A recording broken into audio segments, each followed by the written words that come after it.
I call the member for Kooyong. Mr Deputy Speaker, I rise today to speak on the condolence motion and express my sympathy with the Japanese people after the tragedy of the recent earthquake and tsunami. Like many in this place, I will forever have etched in my memory the vivid pictures of those massive black waves devouring everything in their way: ships, houses, factories and fields. For a moment, it seemed biblical in its proportions. Measuring 9 on the Richter scale, the earthquake was the biggest to ever hit Japan and the 5th largest on record, the largest being a 9.5 quake in 1960 in Chile that left more than 2 million people homeless. Today, the numbers in Japan tell a devastating human story. In a country of 127 million, 22,000 people have been killed or are missing. Tens of thousands of homes have been destroyed, and hundreds of thousands have found themselves homeless. Many have no access to fresh water, food, power, and importantly, as winter hits, heating. The humanitarian challenge is severe. With aftershocks continuing to cause fear, problems in the recovery stage have been compounded by the failures at the nuclear reactor at Fukushima Daiichi plant, and with predictions of heightened radiation levels in the area.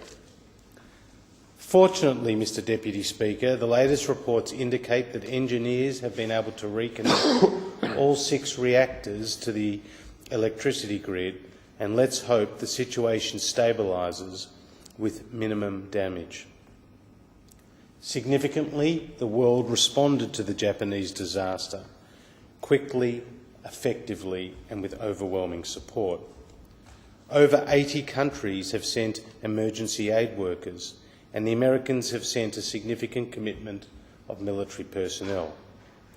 Australia too played its part, sending search and rescue teams, sniffer dogs, and just yesterday committed 2 additional RAAF C-17 transport planes, which will transport American-supplied water cannon system. These C-17s will give the C-17 already in Japan additional support.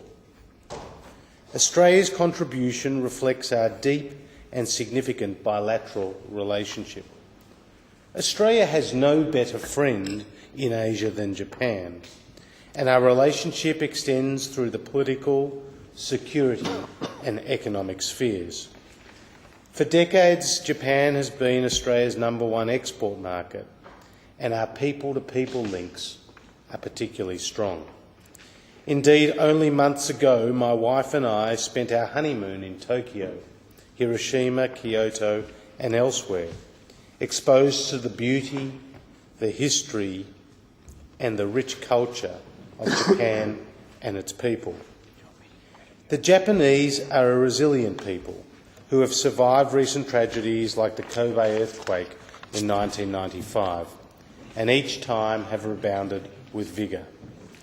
Japan has the economic capacity and the strong social fabric that is required in times like these. And at trying times like these, Mr Deputy Speaker, we in Australia stand with our friends in Japan, shoulder to shoulder, for the task ahead. We grieve for the dead, we pray for the missing, and we stand ready to assist the injured. May peace and prosperity be with the people of Japan.